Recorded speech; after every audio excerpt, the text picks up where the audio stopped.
క్రీస్తునందు ప్రియమైన మీ అందరికీ ప్రభు అయిన యేసుక్రీస్తు నామములో వందనాలు తెలియపరుస్తున్నాను. ఈ ఉదయకాల సమయంలో దేవుని వాక్యం చదువుకుందాం. యోహాను సువార్త 6వ అధ్యాయము 68వ వచనం. సీమోను పేతురు, ప్రభువా, ఎవని యొద్దకు వెళ్ళుదుము?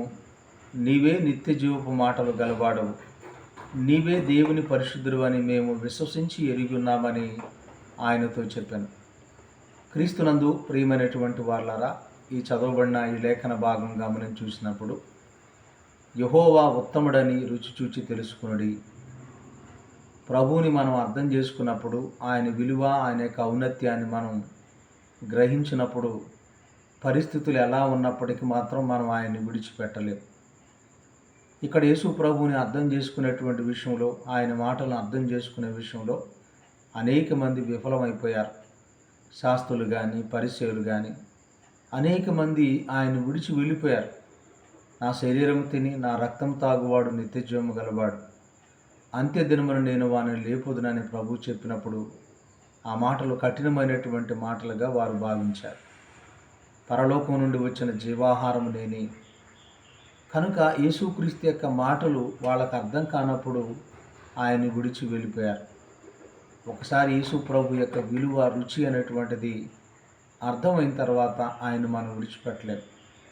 ఎందుకంటే యేసుక్రీస్తు యొక్క మాటలు నిత్య జీవపు మాటలు. ఈ లోకంలో చాలామంది చాలా నేర్చుకోవటానికి నిరంతరం ప్రయత్నం చేస్తూనే ఉంటారు. అనేక మంది మోటివేషన్ క్లాసులు వింటూ ఉంటారు. అనేకమైన పుస్తకాలు చదువుతూ ఉంటారు. నిత్య జీవాన్ని కలిగించే మాటలు ఎక్కడ దొరుకుతాయి?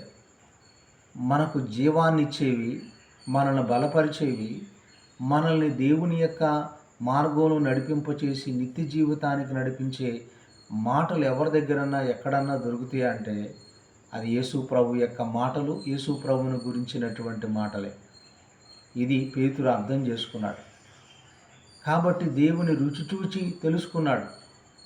కనుక ఏమని చెబుతున్నాడు? నీవు నిత్య జీవపు మాటలు కలిగిన వాడువు, నీవు దేవుని పరిశుద్ధుడు అని మేము విశ్వసించి ఉన్నాము, మేమందరము విశ్వసించి ఉన్నాము. యేసు ప్రభు అని నీ నోటితో ఒప్పుకుంటే నీవు రక్షించబడతావు. కాబట్టి యేసు ప్రభువును వెంబడించేటువంటి వాడు యేసు ప్రభువును స్పష్టంగా అర్థం చేసుకోవాలి. ఆంధ్రే అంటాడు, మేము లేఖనాల్లో రాయబడినటువంటి మెస్సీని మేము కనుగొన్నాం. నతానీయులు అంటాడు, ప్రభువా, నీవు ఇశ్రాయేలు రాజువు, దేవుని కుమారుడు అని అంటాడు. తోమ అంటాడు, నా దేవా, నా ప్రభువా అని అంటాడు. కాబట్టి పౌలు అంటాడు, బ్రతికితే క్రీస్తు, సిలువ తప్ప ఇంకా నాకు, ప్రభు తప్ప ఇంకా నాకు ఏదీ తెలియదు అంటాడు. కాబట్టి భక్తులందరూ కూడా యేసు ప్రభు పట్ల ఒక స్పష్టమైన భావాన్ని, నిశ్చయిత కలిగి ఉన్నారు. పౌలు గారు అంటాడు, శ్రమ రాని, బాధ రాని, హింస రాని, కరువు రాని, ఉపద్రవం రాని ఏది కూడా క్రీస్తు ప్రేమ నుండి మనల్ని ఎడబాపనేరదు. ఇప్పుడు పేతురు కూడా ఇదే చెప్తున్నాడు. ఎవరి దగ్గరికి వెళతాం? నీవు నిత్య జీవపు మాటలు కలిగినటువంటి వాడవు, నీవు దేవుని పరిశుద్ధుడు అని ఆయన ఒప్పుకుంటా ఉన్నాడు. పాత నిబంధనలో ఆసాపు అంటాడు, ప్రభువా, నీ ఉండగా లోకంలో నాకు ఏది అక్కర్లేదు. భక్తిహీనులు క్షేమం చూసినప్పుడు ఆయన కొంచెం మచ్చరపడి దేవుని పట్ల కొంచెం అవిధేయతను కనపరుస్తాడు. కానీ వారి అంతం అర్థమైన తర్వాత, వారి అంతం గురించి ధ్యానించిన తర్వాత, నీ ఉండగా లోకంలో ఏదీ అక్కర్లేదు. క్రీస్తునందు ప్రియమైన వాళ్ళారా, దేవుని మాటలు, యేసు ప్రభు వారు అంటారు కదా, ఈయన మాటలు విని వాటి చొప్పున చేయి ప్రతివాడు బండ మీద తన ఇల్లు కట్టుకున్న బుద్ధిమంతుని పోలుంటాడు.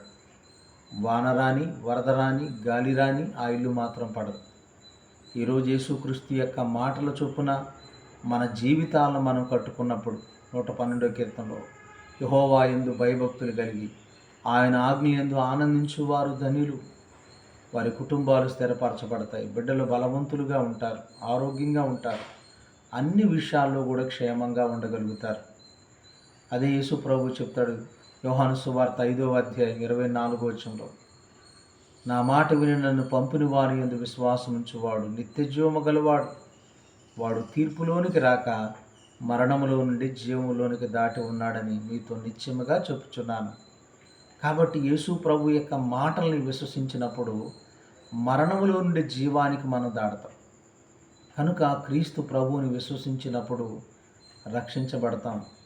కనుక పేతురు, ప్రభువా నేను నిన్ను విడిచిపెట్టను, నీవు నిత్య జీవపు మాటలు కలిగినటువంటి వాడు. క్రీస్తునందు ప్రియమైన యవ్వన సహోదరి సహోదరులారా, నిత్య జీవాన్ని కలిగించే మాటలు ఈ భూమి మీద ఎవరి దగ్గరైనా దొరుకుతాయా? అవి ఎవరి మాటలు అని మనం ఆలోచిస్తే యేసు ప్రభు యొక్క మాటలే, యేసు ప్రభువును గురించినటువంటి మాటలే మనకు జీవాన్నిచ్చేవి, మనల్ని ప్రోత్సాహపరిచేవి, బ్రతికించేవి, మనల్ని దేవుని చిత్తానుసారంగా నడిపించి నిత్య రాజ్యానికి వారసులుగా జరిగించేవి. కాబట్టి ఈ మాటలు రోజు చదవండి, రోజు ధ్యానం చేయండి. ఈ మాటలు మనకు జీవాన్ని ఇచ్చాయి. అందుకే యేసు ప్రభు అంటాడు, నేను మీతో చెప్పినటువంటి మాటలు జీవమును ఆత్మనై ఉన్నవి అంటాడు. నేను మీతో చెప్పిన మాటలు జీవమును ఆత్మయునై ఉన్నవి అని చెప్తాడు. మీరు అపోస్తుల కార్యములు 5వ అధ్యాయము 20వ వచనం కనుక మీరు చూసినప్పుడు వాళ్ళ సువార్త పరిచర్యలో ఆ మాటలకి ఏమని చెప్పారంటే, ఈ జీవమును గూర్చిన మాటలన్నీ ప్రజలతో చెప్పుడని వారితో చెప్పెను. కాబట్టి యేసునామంలో బోధించబడతా ఉన్న మాటలన్నీ ఏంటి అంటే జీవమును గురించినటువంటి మాటలు, జీవాన్ని ఇచ్చేటువంటి మాటలు.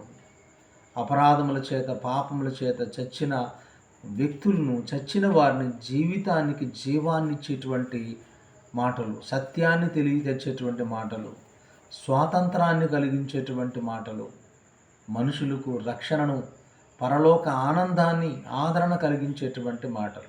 కాబట్టి పేతురు ఖచ్చితంగా తన విశ్వాసాన్ని వ్యక్తపరుస్తున్నాడు. ఎవరి దగ్గరికి వెళ్తాం? నీవే దేవుని కుమారుడు, నిత్యజీవ మాటలు కలిగినటువంటి వాడు, దేవుని పరిశుద్ధుడు అని మేము విశ్వసించి మేము ఎరిగి ఉన్నాము. కాబట్టి దేవుణ్ణి, ప్రభువుని అర్థం చేసుకొని ప్రతి ఒక్కరూ ప్రభు యొక్క రక్షణ మార్గంలో నిలిచి ఆశీర్వదించబడాలని కోరుకుంటూ ప్రార్థన చేసుకున్నాం. పరిశుద్ధుడా, వందనాలు.